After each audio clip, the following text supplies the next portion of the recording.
আমার সাথে লাগতে এসো না বুবলি, নিজের চেহারা আয়নায় দেখো।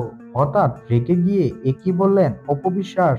টলিউডের দুই জনপ্রিয় নায়িকা অপু বিশ্বাস ও শবনম বুবলির মধ্যে ঠান্ডা লড়াই নতুন কিছু নয়, কিন্তু এবার যেন সেই লড়াই প্রকাশ্যে চলে এলো।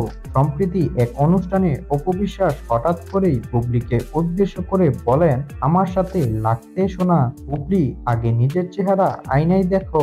এই মন্তব্য শোনার পর উপস্থিত সবার চোখ কপালে উঠে যায়। প্রশ্ন উঠেছে, হঠাৎ অপু বিশ্বাস এত তীব্র প্রতিক্রিয়া কেন দেখালো?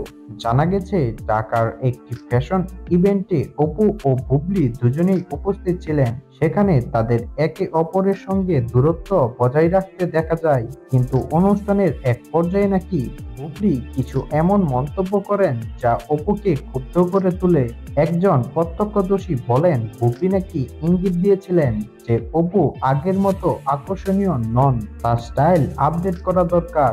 এটা শোনার পরই অপু ক্ষুব্ধ হয়ে এই মন্তব্য করেন। অপু বিশ্বাসের এমন বক্তব্যে নেটিজনদের প্রতিক্রিয়া মিলেছে দুই ভাগে। কেউ বলছেন অপু তো সত্যি বুবলিকে কড়া জবাব দিলেন, আবার কেউ বলছেন এমন ব্যক্তিগত আক্রমণ না করলেও পারতেন। বুবলির পক্ষ থেকে এখনো কোনো মন্তব্য আসেনি, তবে ঘনিষ্ঠ সূত্র বলছে তিনি বিষয়টি নিয়ে একদমই চিন্তিত নন, বরং তিনি মনে করেন নিজের কাজ দিয়ে এগিয়ে যাওয়াই সেরা উত্তর।